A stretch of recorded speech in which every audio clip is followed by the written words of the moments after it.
Let me go to Samuel Beng. I want your take on that because if you reflect on this, in other Commonwealth, jurisdictions, this has been the norm. They have it entrenched in their constitutions. You can talk about Australia, New Zealand, the UK, Canada, India, Norway. You can even talk about Nigeria and Kenya right here in Africa. But in Ghana, though there are some provisions in our constitution that would have implied it, not necessarily enforced it. I'm talking about Articles 93 to 108, 22 to, and 1853.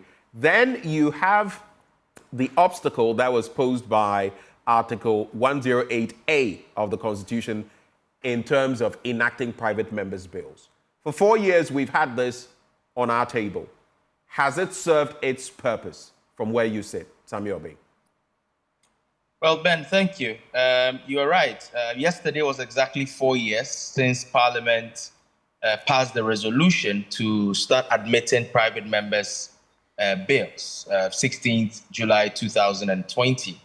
This was during the period of the 7th Parliament. And so, as you may be aware, yesterday at Parliamentary Network Africa, we held a public forum to commemorate 4 years of private members' bill that had the Right Honourable Speaker speaking at the event together with the Deputy Attorney General and Honourable Susu and members of academia on the panel. Now, during this 4-year period, there's been a lot of interesting happenings within the space, and it will interest your viewers to note that over the period, apart from the first private members' bill that passed during the period of the 7th Parliament, and that was sometime in December of 2020 before Parliament went, that Parliament was dissolved, which was the Road Traffic Amendment Bill as a private members' bill. In this new Parliament, there's been 24 legislative drafting instructions, which means that 24 ideas for private members' bills have actually been brought up by members of Parliament, out of which 10 have been completed and presented to Parliament and referred to various committees, and 5 have been passed.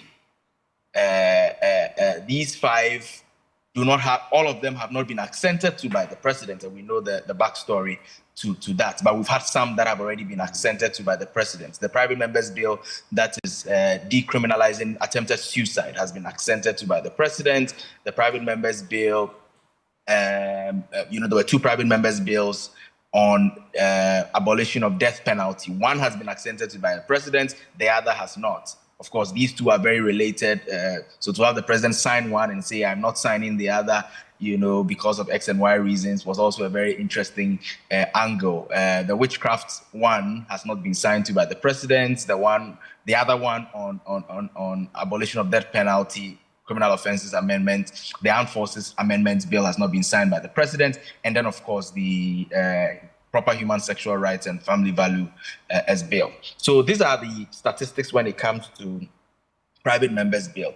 What this means is that if in 4 years we've had members of Parliament who for over 30 years could not propose private members' legislation because people had a very narrow reading of what Article 108 portends for legislators making laws, and yet in 4 years have been able to have 24 legislative drafting instructions. That is a very, very, very positive thing. I recall that prior to this starting, a lot of us were asking the questions around whether the structures were in place, whether Parliament had the right drafting offices and staffers to be able to support members of Parliament to do this in 2020 when we're discussing the 2019-2020. Some of us were quite skeptical, but Parliament have shown that they have at least one. Hello, Samuel Beng. Parliament has shown that when push comes to shove, they have what it takes to be able to put in place the right measures to kick this off. So it has started brilliantly. Members of Parliament have embraced it. Of course, some members of Parliament have embraced it more than others. But just like any legislative practice, you don't expect all members of Parliament to be champions at everything. There will be some who will be private members' bill enthusiasts. There will be some who will be committee experts. There will be some who will do many other things. And so it's been great so far. There's been some obstacles indeed. Yesterday brought up a number of them, during the public forum that was held in partnership with the University of Ghana Parliament House. Incidentally, that was also where the speaker spoke about the airline and he not knowing about, but we'll come to that particular subject matter later. But general assessment is that it's been a great 4 years. It's been fraught with challenges, but I consider these challenges as challenges that, when surmounted, can help strengthen the parliamentary practice and our processes around private members' legislation, including the issues in court. Hopefully, once these things are settled, it will even make the regime stronger. I will come back to you later on Article 108A of our Constitution and how it sits with the private members' bill, structure that we've now adopted. But let me go to Dr. John Osai-Kwapong. For you, what is your position on this matter? You've seen a plethora of them, like Samuel Beng has rightly pointed out, some of which in recent times have been jettisoned by the executive because of purported, draws on the consolidated purse or fund. Your thinking is what? Yeah, thank you very much, Benjamin. And thank you very much to Mr. Samuel Beng, because I wasn't even aware of the flurry of activities that have emerged as a result of this private members bill.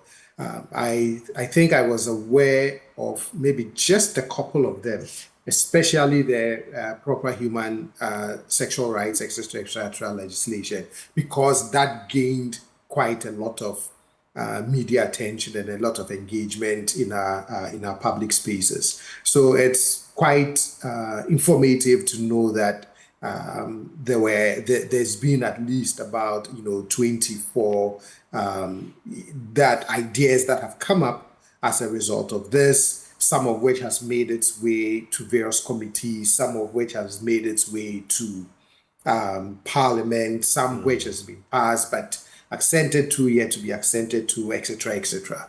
But I think it is one of those things that will take time. I think ultimately what you want to see is you want to see a lot of these ideas make its way all the way to getting the assent of the president so that it becomes law.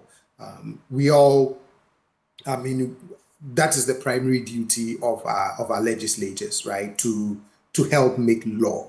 It's interesting. I've always found it instructive that our setup, and as Sami said, the narrow reading of that constitutional provision has made it in such a way that most of our legislation always sort of emerges, from the executive side of the house. So I think it's good to see that progress is being made. I'm hoping that as time goes on, we'll see a lot of legislative activity emanating from Parliament, and hopefully we get to see a lot of private member bills that actually become law because it gets the president's assent. Thank you for those initial thoughts. Let me go back to Alhassan Suhuyini. What do you feel? There's nothing that is perfect. What do you feel have been the drawbacks, or at least the major takeaways from the use of this private members bill that you'd like to share with us, you being a legislator, having foreknowledge of this? Well, first of all, it is the issue I related to earlier, and that has to do with the attitude of the executive. I mean, when so much effort is put in by members of parliament, drafting, consideration stage is a lot of work. And you have a number of stages that these bills will go through: first reading, second reading, third reading, and eventually passed and forwarded to the president. And he, it's, like I said, flippant towards, the issues. It discourages members of parliament who otherwise would have also liked to explore new ideas and propose legislation in that regard. So my first drawback is the recent attitude of the executive towards these private members' bills that have been considered and passed by Parliament. The other issue remains how to circumvent the requirement of Article 108.8 of the 1992 Constitution. I mean, it's so difficult. I have been part of a number of these private members' bills, the draft stage and the consideration stage. And sometimes, given an overstretch, it is almost impossible for any bill, strictly speaking, to be said, or any law, strictly speaking, one part, to be said to have no consequences on the consolidated fund. After all, the implementation of every law will always require, the police service or the agencies tasked with the responsibility of implementing that law to do so. And those agencies or institutions that are to implement that law obviously draws from the consolidated fund to do that. So, I mean, circumventing the provisions of Article 108 has remained a stumbling block, when it comes to the consideration of these private members' bills. I also think that human resource in Parliament has also been a challenge. I mean, sometimes you may have the idea of a member of Parliament, but you do not have the legal education on how to draft, these laws. And depending on the parliamentary service, in some cases, haven't proven adequate. And so you may have to get some experts, drafters outside Parliament to help. If you, as a private member, you are minded to propose a bill to, regulate any issue in the country. Again, it's an expensive enterprise. It's an expensive enterprise. And there's nothing in the parliamentary architecture, be it conditions of service, that takes care of the expenses that a member may incur trying to put a private member's bill together. And definitely, putting this together, you will need to engage with stakeholders. You will have to organize meetings. Like I said, you will need drafters to help you with it. So it is very difficult to finish proposing and, shepherding a private member's bill through Parliament without incurring some costs on you as a member of Parliament. And there is nothing in the conditions of service of Parliament that, caters for that kind of expenditure.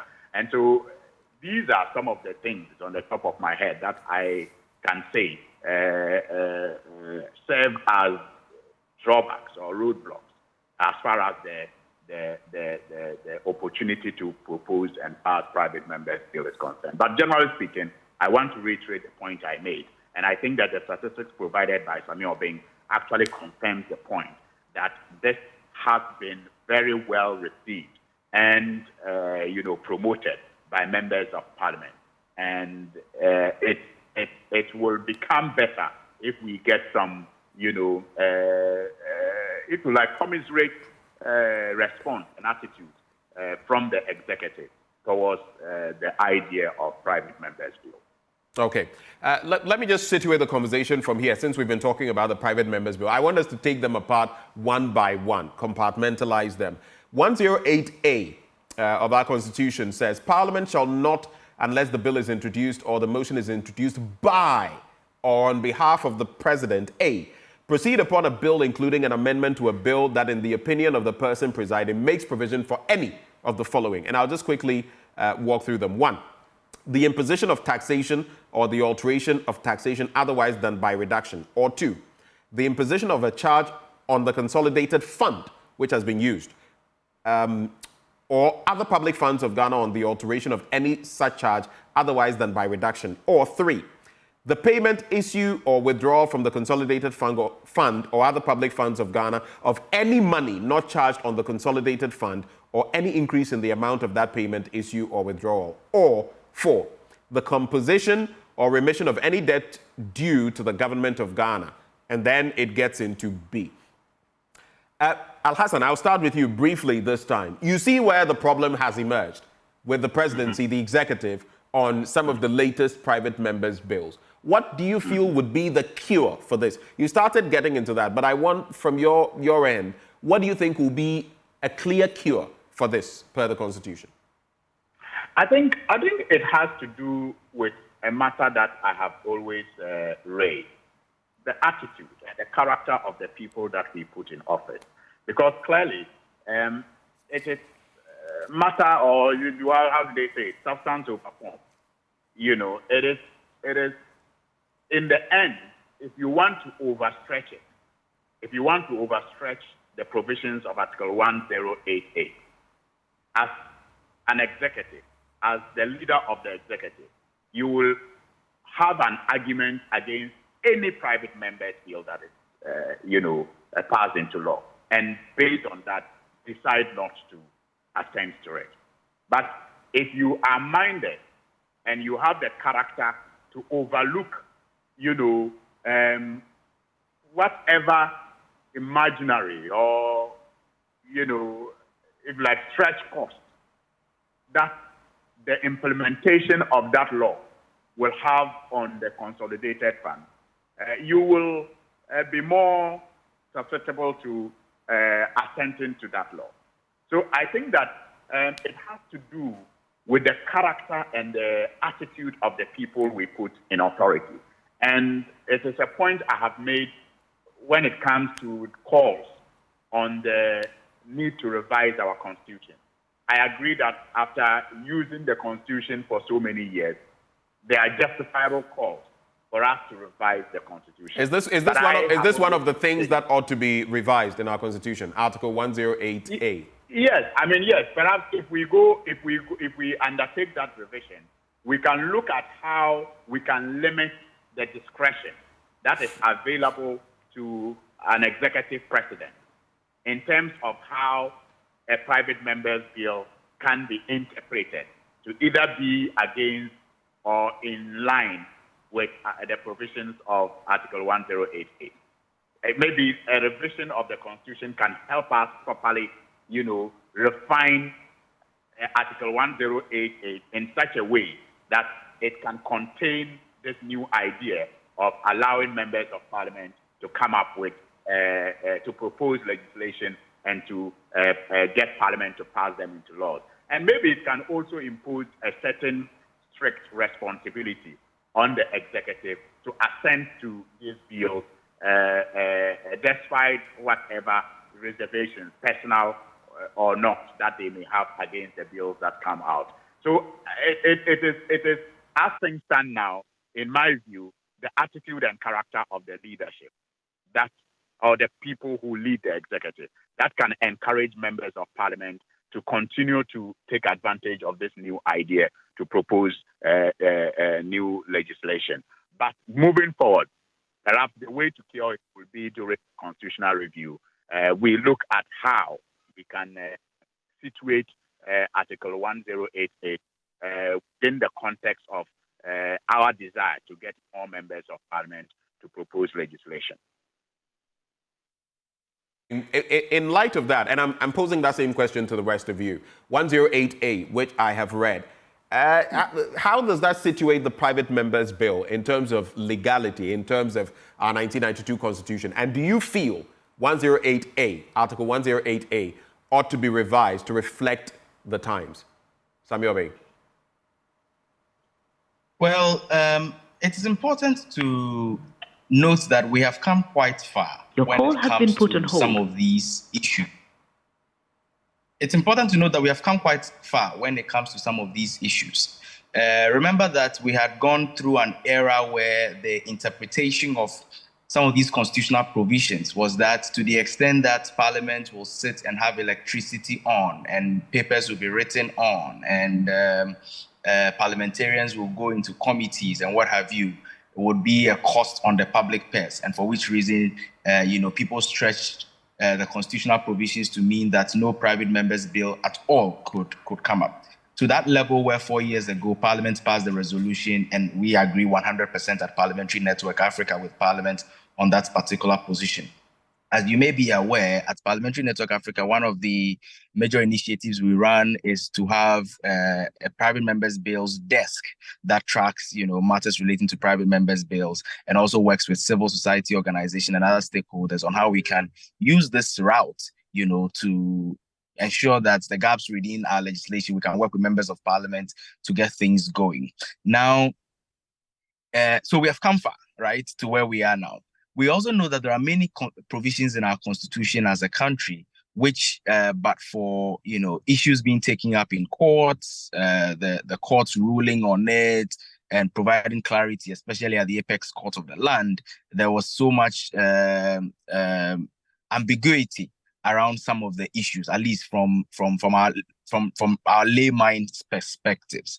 And so that's why I find whatever is happening as something that helps to improve the practices and procedures, to improve the understanding of these issues, and to strengthen the situation. And that is why we have always maintained that the Supreme Court, when these matters come up, must see it as a good opportunity to make determinations that have long-term effects, because these determinations have long-term effects, and that when these determinations are made and are made right as we expect them to always do, it helps to clarify things for us. So we may not necessarily have constitutional reviews anytime soon. We've seen the trajectory of our constitutional review process, but at least the courts helps us to clarify on some of these matters. We are of the opinion, really, that the Constitution, although did not expressly state the private members bill arrangement, many portions of the Constitution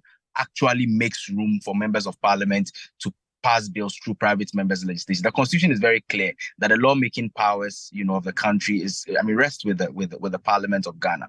Constitutions of old, from our first Republican Constitution right up till now, has always had these kinds of provisions in there. Although those previous times did not actually see the culture of private members' bills, emanate so strongly. So we have come very far. And for me, just like any other issue of constitutionality, any other issue of nation building, these phases helps to strengthen them. I think that the concentration should be more on building the systems that allows for some of these things to thrive. Honorable Suhuyini mentioned a number of the challenges that are faced by members of parliament in doing this, and we can relate with those challenges clearly. In fact, when it started, one of the biggest challenges was that there was no legal drafting office in parliament at all, that could support members of parliament on this. Now there is, of course, the human resource there are limited, but it's better than it was. And they are doing some amazing work. We've been working with them very closely, and they do some fantastic work, in there.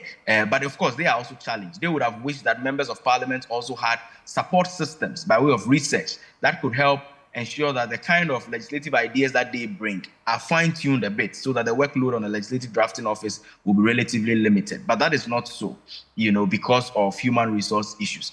Major challenge is also the issue of the finances that Honorable Suhuyini mentioned. It's so expensive. When it's a bill emanating from the executive branch, there is always an agency that is championing this. So there is resources for committee engagement. There is resources for public participation. There is resources for research and what have you. But in this case, it looks like if you're a member of parliament and you are bringing this up, then it is all on you, because parliaments have not been able to set aside a dedicated fund for some of these things, and so the likes of Honorable Sosu, who have done some amazing work, and it is worth noting that more than half of all of these legislative ideas have come from him. By the way, legislative drafting ideas have come from him, by the way, and many of the ones that have already passed are ones that he, together with a few other MPs, have championed. Now, if you don't have the resources, then it becomes challenging, and we as civil society at some point have had to help support members of parliament in this regard. But it is a system that has come to stay. It is very positive. It is very useful. In fact, for many of the private members' bills that do not even get to pass or do not even get through, the mere fact that it gets announced had actually caused some transformations in our systems, which means that it becomes a very useful tool for advocacy. Let me give you an example. When it was announced that Parliament would want to use the private members' bill route to cause the reduction in the taxes on sanitary pads, we saw that in the budget that followed, something got done. And there are two other examples, and so for us as civil society, we also see it as a tool for advocacy. You don't always have to have a bill passed.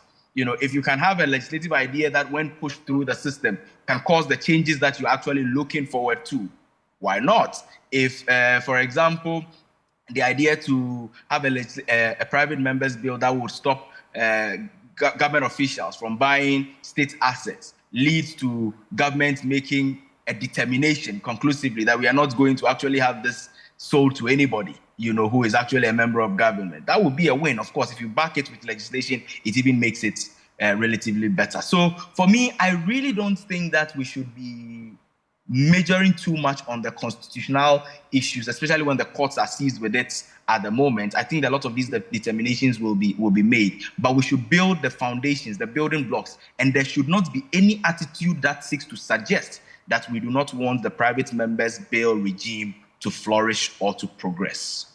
Okay. Let me come to you, Dr. John Osai-Kweapong, briefly on that, and then we'll move on to the traffic LI and then also look at the shake-up in Parliament. But your opinion on that before we segue. Yeah, so I've always been curious as to why those provisions, right? Because Parliament has the lawmaking powers given to it in the Constitution. Parliament also, if you think of, government expenditures, right? If you think of the budget, all of those things, it still has to go through Parliament. So it's kind of curious that the body that has to approve how we spend or do not spend money, how we contract or do not contract, international loans, is the same body that the Constitution seemed to have placed an impediment in their way when it comes to a private member's bill with that provision of it can't sort of have a charge on the consolidated fund, etc., etc. But again, hopefully with time, whether it's through practice, conventions, at some point, if we may need a constitutional interpretation from the court, hopefully it can cure some of these challenges in the way of members of Parliament so that you can encourage them to do a lot more of private member bills. All right.